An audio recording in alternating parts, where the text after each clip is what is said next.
On parle beaucoup du prix du carbone et il a fait l'objet de nombreux débats lors de la COP 21.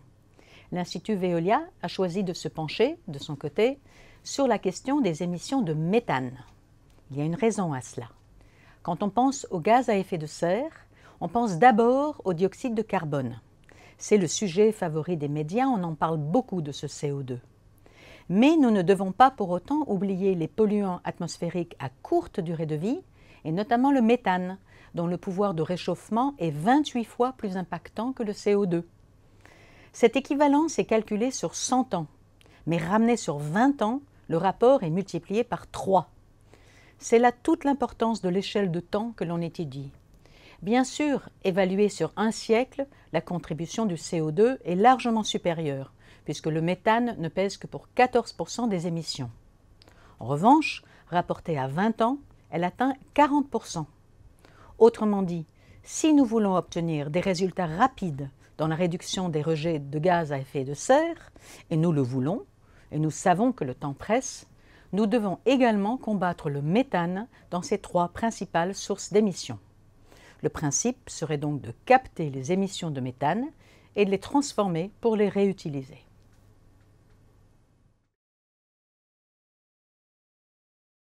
Les principales sources d'émissions de méthane sont l'agriculture, notamment l'élevage des vaches et la riziculture, le secteur du pétrole et du gaz, et enfin les déchets, qu'il s'agisse des déchets ménagers, comme des boues d'épuration des eaux usées, qui représentent environ 20% des émissions mondiales de méthane. La moitié des émissions de méthane provient de l'agriculture au sens large. L'élevage en est la première source d'émissions, principalement en raison de la fermentation entérique des bovins. Il est suivi de très loin, à l'échelle globale, par les rizières, seul mode de culture réalisé dans des champs immergés, ce qui pose problème. L'eau, présente à la surface du sol, empêche l'air de passer, ce qui entraîne la décomposition anaérobie des matières organiques présentes dans le sol, qui produit du méthane. Mais dans les pays du sud-est asiatique, les émissions de méthane des rizières peuvent représenter jusqu'à 20% des émissions de gaz à effet de serre. Par ailleurs, le secteur du pétrole et du gaz constitue la première source industrielle d'émissions de méthane au monde et la plus grande source d'émissions de méthane anthropique. Cela constitue donc à la fois une immense opportunité et une grande responsabilité.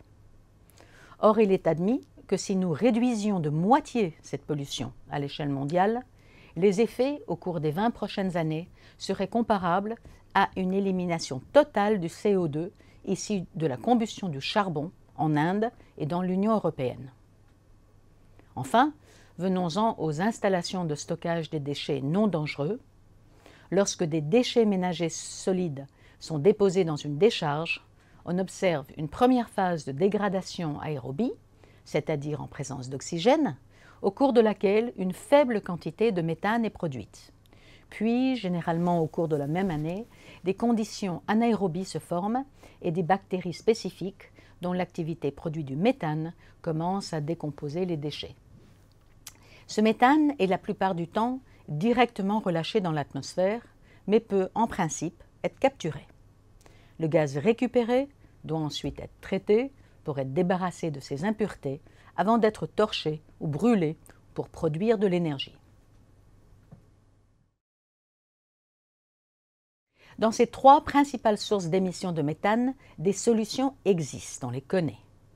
Comme je le disais, la principale solution envisagée est la récupération du méthane issu des centres de stockage des déchets non dangereux et sa transformation en énergie réutilisable. Mais cela suppose la mise en place préalable, dans ces installations, d'une chaîne de collecte des déchets. Par ailleurs, il faut également que les conditions soient réunies pour monétiser le méthane récupéré en définissant clairement la propriété. Enfin, il faut aussi disposer d'un marché de l'électricité local satisfaisant. Pour que ce modèle économique fonctionne, des politiques de facilitation et des mécanismes de soutien, tels que les tarifs de rachat, doivent être mis en place. En ce qui concerne le secteur du pétrole et du gaz, l'utilisation de technologies existantes est suffisante pour colmater les fuites. Dans de nombreux cas, le gaz récupéré peut être réinjecté dans le volume commercialisé, permettant ainsi un retour sur investissement. Le CCAC, Climate and Clean Air Coalition, a identifié les 9 principales sources d'émissions du secteur, ainsi que des solutions d'atténuation rentables et ayant fait leurs preuves. Ceci aurait un effet positif immédiat sur le climat, mais exige que les entreprises et les gouvernements prennent des mesures adéquates, incluant des mécanismes d'incitation comme de sanctions. À cet égard, on ne peut que saluer le récent accord des États-Unis et du Canada qui ont décidé d'unir leurs forces et s'engagent à réduire de 40 à 45 % les émissions de méthane des secteurs du pétrole et du gaz d'ici 2025. Enfin, dans l'agriculture et la riziculture, le déploiement de solutions à grande échelle reste un défi. Les activités agricoles sont très dispersées sur les territoires et profondément ancrées dans les systèmes sociaux à travers le monde. Par exemple, 430 millions de personnes défavorisées à travers le monde sont des éleveurs. Des changements sont alors difficiles à mettre en œuvre. Néanmoins, des améliorations sont possibles. Une solution à portée de main serait de modifier la gestion et l'alimentation du bétail. L'Organisation des Nations Unies pour l'alimentation et l'agriculture, la FAO, estime que l'adoption de certaines pratiques, déjà répandues en Asie du Sud-Est, pourrait réduire les émissions de 25 à 33 %.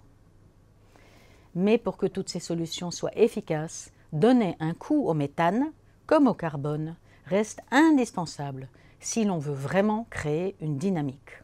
Sans incitation, il est peu probable que des mesures fortes soient prises par l'ensemble des acteurs.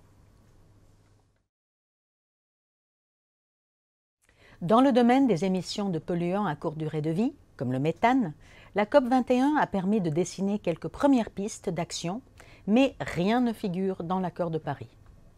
Il s'agit maintenant d'observer comment les États vont transformer leurs engagements, les fameux INDC, Intended Nationally Determined Contributions, en mesures et contraintes réglementaires qui permettront d'inciter les acteurs économiques à réduire leurs émissions, à la fois de CO2 et de méthane.